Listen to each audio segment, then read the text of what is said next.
Hello, everyone. So this is Austin, or AJ. I go by both, and that depends on how long you've known me. So today I'm checking in to follow up on a video I did about a year ago. And that was a video that some of my relatives and friends shared on Facebook, and I was very appreciative that you enjoyed it. That video was specifically addressing the coronavirus, how it works, how it infects people, and ways we can stay safe from it. And the ways that I mentioned back then were hand washing, face mask wearing, and social distancing. That video ultimately was used for a video project that a friend of mine was doing, and she is a very big and successful YouTuber named Rachel Southard, and I was happy to be a part of a larger outreach attempt to educate people around us about what the coronavirus was. Since that time that I made the video about a year ago, there's been a lot that's happened.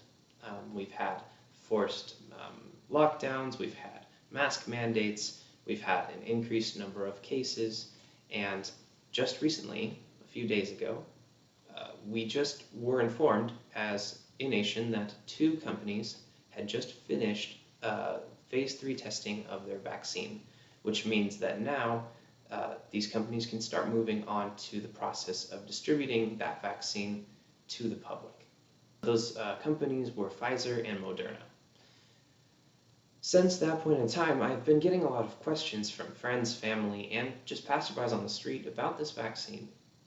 Would you get it? Do you think it's safe?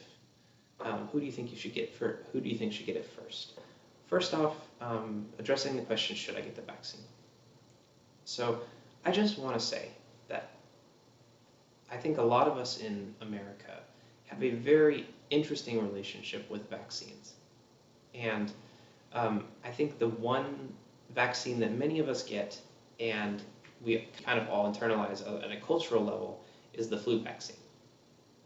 So the flu vaccine, it's an arduous process to get the flu vaccine every year, and you have to get it every year, and it's not fun. And from an experience standpoint, it's kind of weird. You have to go to the doctor's office, you got to shuttle yourself there, maybe you have to shuttle your family there, your kids, and then you sit in a waiting room for ungodly amounts of time. You get ushered into this small, cramped little space, and the nurse will come in, they will ask you questions that don't make really much sense, like, have you ever had a very rare disease nobody's ever really heard of, or you maybe can't even pronounce it? Have you ever had an egg allergy? Have you ever had any issues with the vaccine in the past? And you check no to all the boxes, then you wait longer, and the nurse comes back and they have a syringe of this clear liquid, and they stick you in the arm with it, they shoot it into your arm, and they say, you're good, come back next year. And and you just sit there like, what was all this about? This is so weird. And then in some cases people still get the flu anyway. And so we have an internalized skepticism towards the whole process of vaccination. And I just want to say that I understand where you're coming from when you have that skepticism. I understand a lot of the fears people carry with vaccines, because I've talked to people of all educational levels, including doctors, about the safety of vaccines, as some of them were concerned. That being said, this is not just a small concern. This is a concern that people all over the world have. However, I want to get into the scientific literature and to try to reassure some of those fears. So, with that in mind, let's get on to what is the vaccine. So the vaccine is a unique, cutting-edge type of science that has been very rarely done before, and never to this level. It is an mRNA vaccine. So mRNA vaccines are novel. They've never been created in the past. And this creation is attributed to the fact that there's been a huge public interest, funding, and there's just been a rapid acceleration of this field of science, which is the science of mRNA. So what is mRNA basically? Long story short, I don't want to get into the weeds with this, but it's kind of a precursor to protein. And introducing the mRNA will have ultimately has way better success with treating these types of viruses like coronavirus. Let's talk about what this vaccine's what you can expect with this vaccine, and also what is going to be the dosing. So with this vaccine, it will be like the flu in the sense that you're going to probably get it in your shoulder, or your kids might be getting it in their thigh.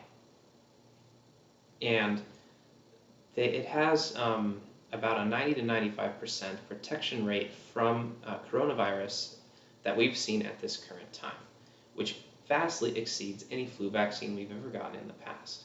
The other thing about it is that it's going to be a series of 2 shots. During that period of time between those 2 vaccines, you may not be necessarily 100% safe and protected from COVID. At least that's what the literature seems to suggest, is that you would still be doing social distancing precautions for that 2-month period after the first vaccine to the second.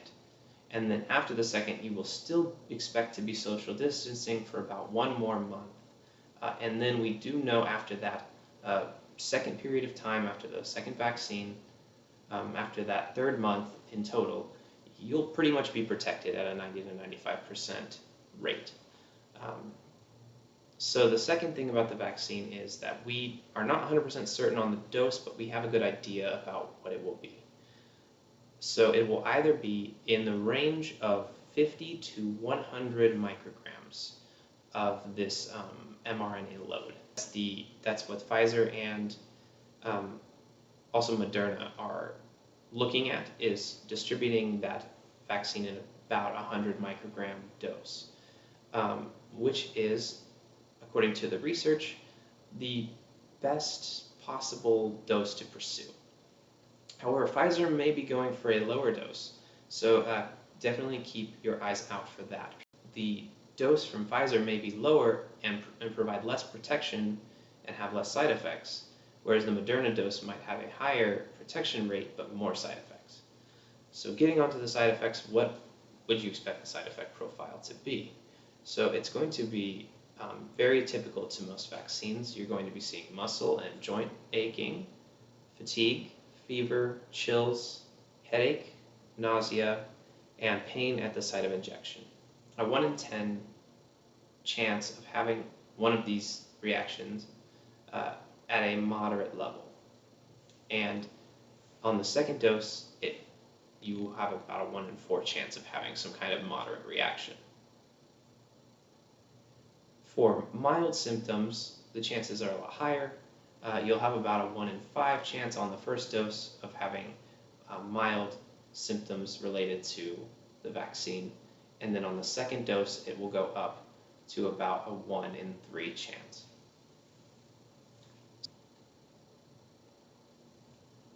So in conclusion, I'm not a licensed physician. I can't tell you one way or the other whether or not you should get this. And I think that's important to point out. But if I was, I would, with very few exceptions, advocate for anyone watching to be getting this vaccine from either company. They're both excellent. The current scientific research has shown that the rate of serious adverse reactions at this current dose was not found in either cohort. And the dose would have to be much greater than it currently would be projected to be in order to even induce those adverse reactions in a small percentage of the people getting it. Alongside that, the immunity that these vaccines gives is actually better than the virus itself. Currently, Pfizer is guaranteeing that the immunity is projected to last for about 2 years after getting the vaccine, which is well beyond anything we've seen from just studies regarding individuals who get coronavirus and get better. A lot of times, if you're asymptomatic, you may have no immunity at all.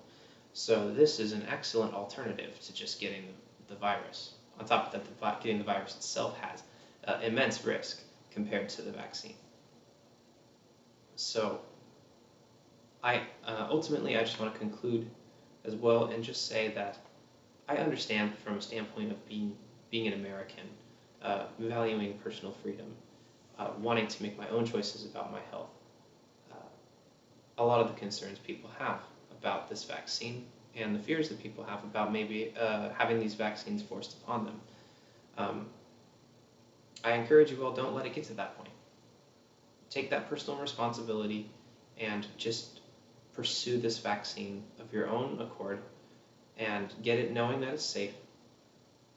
And um, because ultimately what you'd be doing by getting this vaccine is protecting the freedoms of other Americans as well. Getting this vaccine uh, might not be the most pleasant thing.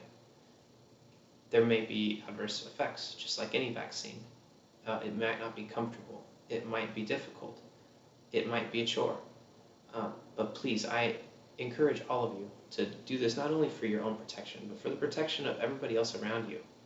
Um, protection of your kids, the protection of your grandparents. It's just immensely important that we do this as a country.